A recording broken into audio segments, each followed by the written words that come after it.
Sis, I maxed out your credit cards to buy my dream house. Sarah's voice bubbled with excitement through my phone speaker. Mom and Dad said you'd understand. You've always been the responsible one, and now it's my turn to have something nice. I stood in my small studio apartment, staring at the credit alert notifications lighting up my phone screen. My name is Emma Thompson, and at 29, I'd spent the last decade building my credit score to near perfection. Every payment on time, every debt carefully managed, all while working my way up from intern to senior financial analyst at Morris & Wade investment firm. Congratulations, I replied, my voice steady despite the trembling in my hands. When's the housewarming party? This Saturday. You'll come, right? I mean, you kind of have to. You basically bought it. Sarah laughed, that same carefree laugh she'd had since childhood, the one that always seemed to excuse her actions in our parents' eyes. After hanging up, I sat down at my small kitchen table, opened my laptop, and began assessing the damage. Sarah had somehow gained access to all 3 of my credit cards, maxing them out to their collective limit of $45,000. The charges were all from the same day. A massive down payment on a house in the suburbs, the kind of place I'd been carefully saving for while living in my cramped studio. My phone buzzed again. This time, it was my mother. Emma, honey, don't be upset with Sarah. She really needed this. You know how hard it's been for her since she quit her job to focus on her influencer career. This house will be perfect for her content. I closed my eyes, remembering all the times my parents had justified Sarah's behavior. When she borrowed my college fund for her failed boutique venture, when she took my car and totaled it, leading to my insurance being canceled. Each time, the refrain was the same. Be understanding, Emma. Sarah's following her dreams. You're the stable one. You can handle it. But this time was different. This time, I had proof and a plan. What Sarah didn't know was that 6 months ago, after she tried to take out a loan in my name, I'd installed security cameras in my apartment. I had footage of her breaking in, rummaging through my desk, and finding my credit card information. I also had emails from my parents warning me that Sarah might need to borrow some money and urging me not to make things difficult. More importantly, I had something else: leverage. My position at Morris & Wade wasn't just about analyzing investments. I'd spent years building relationships with real estate developers, understanding market trends, and quietly laying the groundwork for my own investments. The house Sarah had just bought using my credit. It was part of a development project I'd been consulting on. The real estate agent was my colleague's wife. The property manager was my former college roommate. As I scrolled through my phone, another message popped up, this time from Sarah's Instagram. Dreams do come true. Can't wait to show everyone my new home at Saturday's housewarming party. #bliss, #new chapter, #dreamhouse. I smiled, screenshotted the post, and added it to my growing file of evidence. Then I made 3 calls, one to my lawyer, one to the real estate agent, and one to accept the invitation to Sarah's housewarming party. The next few days passed in a blur of preparation. Sarah's social media was filled with photos of her shopping for furniture, picking out curtains, and posting inspirational quotes about claiming what you deserve. My parents called several times, alternating between guilt trips and attempts at rationalization. Emma, you need to sign these papers for Sarah's mortgage, my father insisted during one call. It's just a formality. You know she's good for it. Of course, Dad, I replied. I'll bring everything to the housewarming party. We can take care of it all then. The day of the party arrived bright and sunny.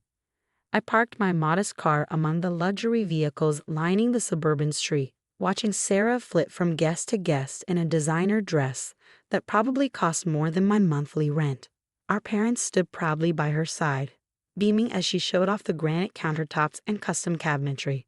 Emma, Sarah squealed when she saw me, rushing over for a hug as though she hadn't just committed credit card fraud. Isn't it amazing? I can totally pay you back once my lifestyle blog takes off. Mom and Dad said you're fine waiting, right? I hugged her back, feeling the expensive fabric of her dress. Actually, I have something for you. A housewarming gift, you could say. Sarah's eyes lit up. She'd always loved gifts, especially when they came at someone else's expense. Really? You didn't have to. I mean, you already helped with the house. She giggled, gesturing at my maxed-out credit cards. Oh, but I insist, I said, reaching into my bag. In fact, Why don't we gather everyone around? Mom, Dad, could you join us? I think the whole family should be here for this. My parents exchanged nervous glances but made their way over. They knew that tone in my voice. It was the same one I'd used when I discovered Sarah had stolen my college fund. The one that meant I wasn't going to quietly clean up her mess this time. As a small crowd gathered, drawn by Sarah's excited squeals about a surprise gift, I pulled out a thick manila envelope. Sarah, you always say family helps family, right? That we should share our blessings. She nodded enthusiastically, already reaching for the envelope. Totally. That's why I knew you wouldn't mind about the credit cards. We're sisters. Well then, I said, my voice carrying across the marble floor foyer. Let me share something with you. I opened the envelope and began removing its contents, laying them out on the elegant entryway table one by one. The security camera footage of Sarah breaking into my apartment, printed in clear, color photos. The credit card statements showing the fraudulent charges. The emails from our parents conspiring to use my credit. The Instagram posts where Sarah bragged about her new house. Helpfully time-stamped and notarized. And finally, the piece de resistance. Documentation showing my connection to the development project, the real estate company, and most importantly, the property itself. Sarah's face shifted from excitement to confusion to horror as she realized what she was seeing. Our mother gasped, clutching her designer handbag like a shield. Our father started to speak, but I held up my hand. I'm not done, I said calmly. There's more to my gift. I pulled out the final document, a letter from my lawyer outlining exactly how much trouble Sarah was in for credit card fraud, identity theft, and breaking and entering. The letter also detailed my parents' liability for aiding and abetting these crimes. You see, Sarah, I continued, my voice clear in the now silent room, when you decided to borrow my credit cards, you didn't just commit fraud. You did it to buy a house in a development where I'm an investor. Every document you signed, every form you submitted, every piece of paperwork you forged, it all crossed my desk eventually. The color drained from Sarah's face as the implications sank in. Our mother stepped forward, already launching into her familiar defense. Emma, you're being dramatic. Sarah just needed a little help. No, Mom, I cut her off. What Sarah needs is to face consequences for once in her life. And what you and Dad need is to stop enabling her. I turned back to Sarah, who had sunk into one of her new designer chairs, her perfect housewarming party crumbling around her. So here's what's going to happen. You have two choices. Either you can face criminal charges for fraud, which given the amount of money involved and the clear evidence I have, will likely mean jail time. I paused, letting that sink in. Sarah's eyes were wide with fear now, her earlier bravado completely gone. Or, I continued, you can sign these papers. I pulled out another set of documents. They transfer the house to me, its rightful owner, since it was my credit that paid for it, and include a confession of your fraud along with a payment plan for every penny you stole. You can't do this, Sarah whispered, but there was no conviction in her voice. Mom, Dad, tell her she can't do this. Our parents stood silent for once, perhaps finally realizing they couldn't fix the situation with guilt trips and family obligations. The other party guests had quietly moved to the edges of the room, watching the drama unfold with a mix of shock and fascination. Actually, I can, I replied. And I am. You have until the end of this party to decide. Choose wisely, sis. With that, I picked up my bag and walked toward the door, pausing only to take one last look at the house Sarah had thought would be her dream come true. Oh, and Sarah, consider this the last gift I'll ever give you. Family helps family, right? The sound of Sarah's sobs followed me out the door, but for the first time in my life, I didn't turn back to fix her mess. Sometimes, the best gift you can give someone is the chance to finally face reality. The next morning, my phone erupted with notifications. Sarah had spent the night posting tearful Instagram stories about family betrayal and forgiveness, carefully crafting her narrative to paint herself as the victim. Each post was more dramatic than the last, complete with carefully filtered selfies showcasing her mascara-stained cheeks. I sipped my coffee, watching the family drama unfold on my screen. My parents had called 17 times since I left the party, leaving increasingly desperate voicemails. Emma, please, my mother's latest message pleaded. We can work this out as a family. Sarah made a mistake, but she's your sister. Think about what this will do to her future. I thought about my own future, the one I carefully built while Sarah coasted through life on family sympathy and second chances. The security footage of her breaking into my apartment was still open on my laptop, a stark reminder that some mistakes weren't just mistakes, they were choices. My lawyer, Diana, called around noon. "The papers are ready," she said, her tone professional but with a hint of satisfaction. "Has your sister made her decision?" "Not yet," I replied, "but she will. She's never faced real consequences before. The threat of jail time should be enough tow." A sharp knock at my door interrupted me. Through the peephole, I saw my father standing in the hallway, his face set in the stern expression he used throughout my childhood when laying down the law. "I'll call you back," I told Diana. I opened the door but blocked the entrance. "Dad." "Emma," he said, trying to look past me into the apartment. "We need to talk about this ridiculous situation with your sister." "Ridiculous?" I raised an eyebrow. "Is that what we're calling credit card fraud now?" He shifted uncomfortably. "You know what I mean. Sarah's devastated. She had to take down all her social media posts about the house. Her followers are asking questions. This could ruin her influencer career." "Her career?" I couldn't help but laugh. "Dad, she committed multiple felonies. Her career should be the least of her concerns right now." "Don't be dramatic," he started, but I cut him off. "You want to talk about dramatic?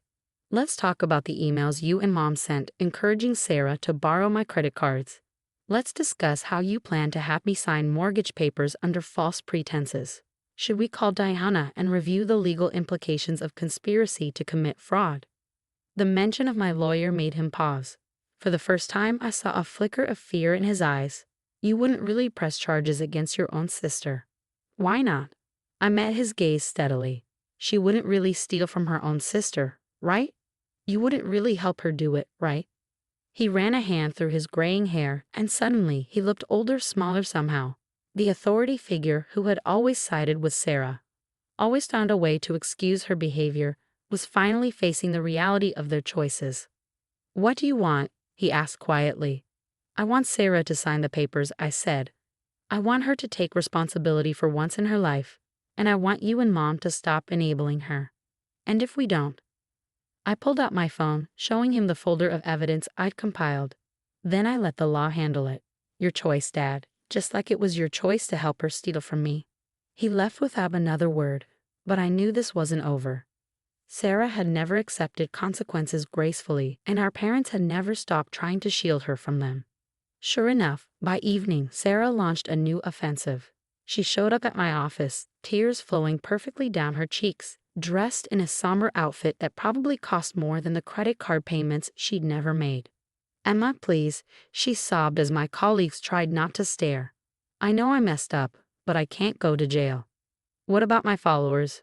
What about my brand?" I led her to a private conference room, maintaining my composure even as she continued her performance. "Your brand?" I asked quietly. "You mean the one you built while living rent-free with Mom and Dad?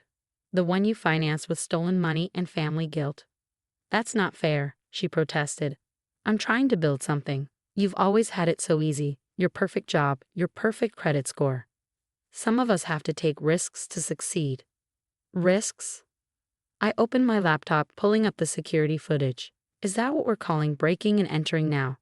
Taking risks?" She fell silent, watching herself on screen as she rifled through my desk, triumphantly holding up my credit card information. "Here's the thing, Sarah," I continued, my voice level. "I don't care about your brand. I don't care about your followers. I care about justice. You stole from me, and now you have a choice to make. The papers or the police. It's that simple. Mom and Dad will never forgive you for this." She tried one last time. "Maybe not," I agreed, "but I'll never forgive them for what they've already done. Ball's in your court, sis. Choose wisely." After she left, I received a series of texts from our mother, each more guilt-laden than the last. "Your sister is crying herself to sleep every night. How can you be so cruel to your own family? We raised you better than this." I finally responded with a single message. "Yes, you did raise me better than theft and fraud. Pity you didn't do the same for Sarah." That night, as I reviewed the transfer papers with Diana over a video call, she pointed out something interesting in the property records. "Your parents took out a second mortgage on their house last week," she said, Right after Sarah used your credit cards. Let me guess, I said, the pieces clicking into place. They were planning to help her pay off my cards slowly, hoping I wouldn't notice the charges until it was too late. Exactly. They were in on this from the start, Emma. This wasn't just Sarah being impulsive. This was a calculated family decision, one that deliberately excluded you. I thought about all the family dinners I'd missed because I was working late, all the vacations I'd skipped to build my savings, all the times I'd heard Emma will understand when Sarah needed something at my expense. Send me everything you have, I told Diana. Every email, every document, every record. It's time my family learned that understanding doesn't mean accepting abuse. As I ended the call, my phone lit up with a message from Sarah. No tears this time, no manipulation. Just 2 words that told me she'd finally understood the gravity of her situation. I'll sign. The signing was scheduled for 10 a.m. at Diana's office. I'd arrived early, watching through the floor-to-ceiling windows as dark clouds gathered over the city skyline. Appropriate weather for what was about to unfold. Sarah showed up exactly 13 minutes late, our parents flanking her like bodyguards. She had traded her usual designer outfits for a simple black dress, playing the part of the repentant sister. But I caught the familiar gleam in her eye, the one that usually meant she had an ace up her sleeve. Before we start, Sarah announced, pulling out a folder of her own, I have something to show Emma. Diana started to object, but I held up my hand. Let's see what she's got. Sarah spread several documents across the conference table with theatrical flair. Remember when you helped me start my first business, that boutique that failed? Well, I kept every paper you signed, including this. She pointed to a document bearing my signature. You agreed to be a guarantor for all my business ventures, past, present, and future. So if I go down for fraud, you're coming with me. Our mother smiled triumphantly. Our father crossed his arms, looking pleased for the first time since the housewarming party. I picked up the paper, examining my signature carefully while Sarah continued her speech about family loyalty and mutual destruction. When she finally paused for breath, I looked up at Diana and nodded.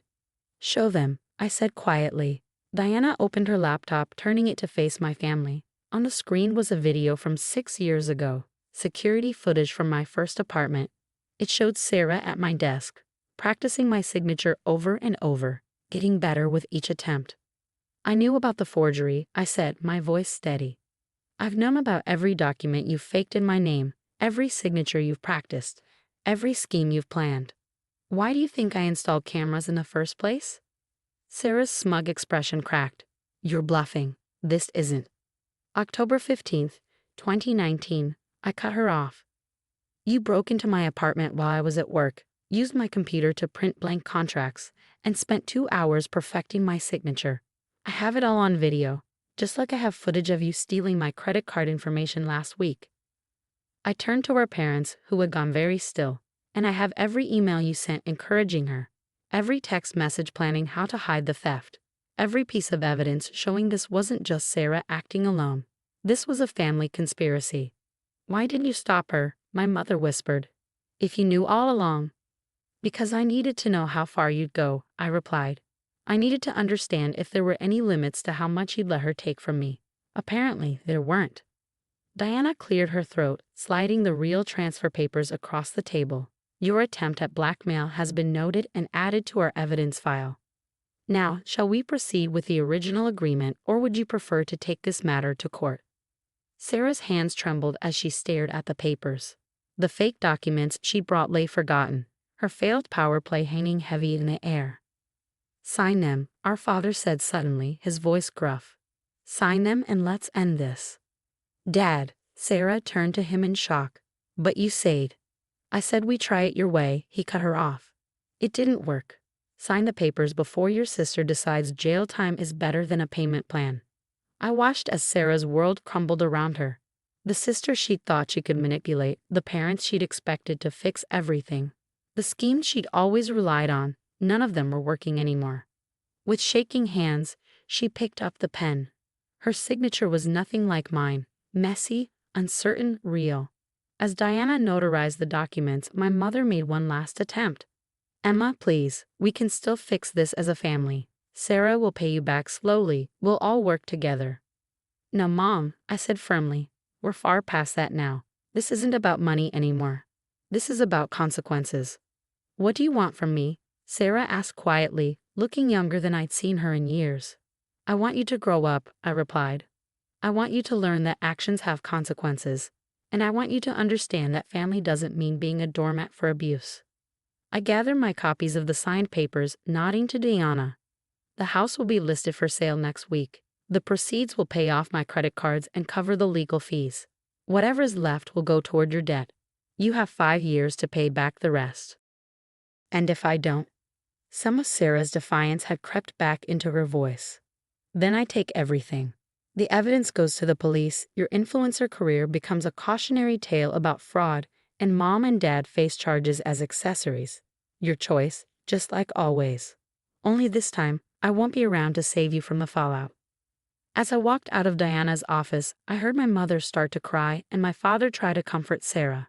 But for the first time in my life, their pain wasn't my problem to fix. The clouds had broken outside, sunlight streaming through in bright shafts. Looking up at the clearing sky, I felt lighter than I had in years. Sometimes the heaviest chains are the ones we forge ourselves, link by link, in the name of family obligation. I've finally broken free. 1 year later, I stood in front of the house that had started it all. The sold sign swayed gently in the spring breeze, a fitting end to this chapter of our family saga. The sale had exceeded expectations, clearing my credit card debt and leaving Sarah with a smaller balance to repay. My phone buzzed, a text from Sarah. I made this month's payment early, just wanted you to know. It was a small thing, but significant. Over the past year, Sarah had made every payment on time, taken a real job at a marketing firm, and slowly begun building a life based on actual work rather than manipulation. Losing the house and facing the threat of legal consequences had finally forced her to grow up. I typed back a simple "received, thank you," and slipped my phone into my pocket. Our relationship would never be what it was before, too much had been broken. But at least now, it was honest. My parents had gone through their own transformation. The first few months after the signing were rough, filled with guilt trip attempts and tearful voicemails about family loyalty. But when they realized I wouldn't budge, something shifted. I've been seeing a therapist, my father told me during our first coffee meeting in 6 months. She's helping me understand why we enabled Sarah for so long, why we put so much on you. My mother took longer to come around. Last week, she left a message that still played in my mind. I'm sorry, Emma, not just for what happened with Sarah, but for every time we made you feel like your boundaries didn't matter. You deserve better. Diana had kept all the evidence files just in case, but we hadn't needed them. The threat of consequences had proven more effective than the consequences themselves.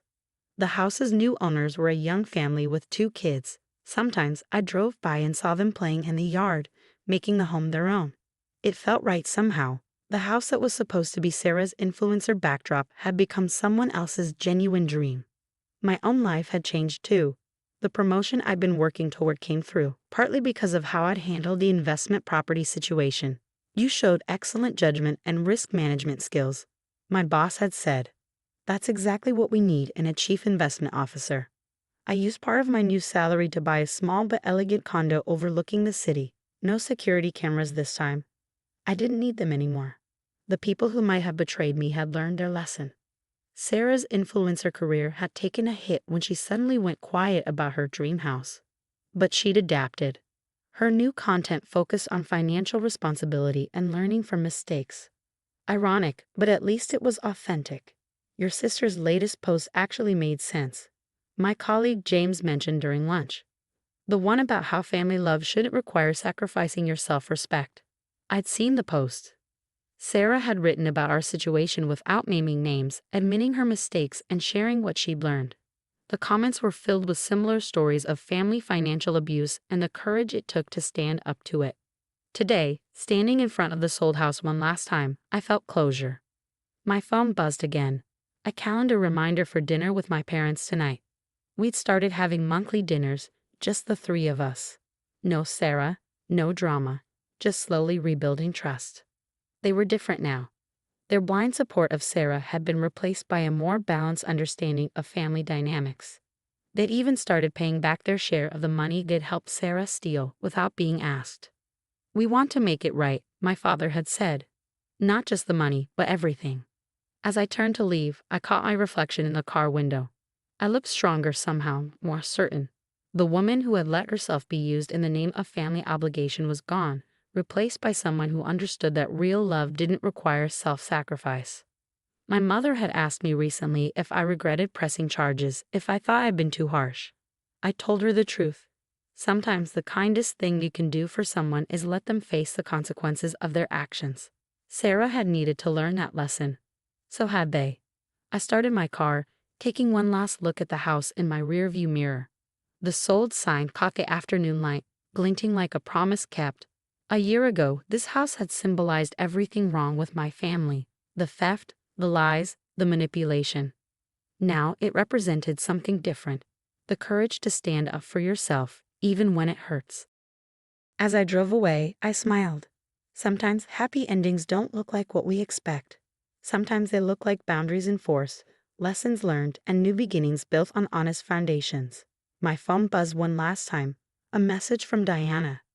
Dinner next week. I'm thinking of writing a book about financial abuse in families. Your story could help others. I typed back "count me in" as I headed home. After all, the best revenge isn't just success. It's using your experience to help others find their strength, too.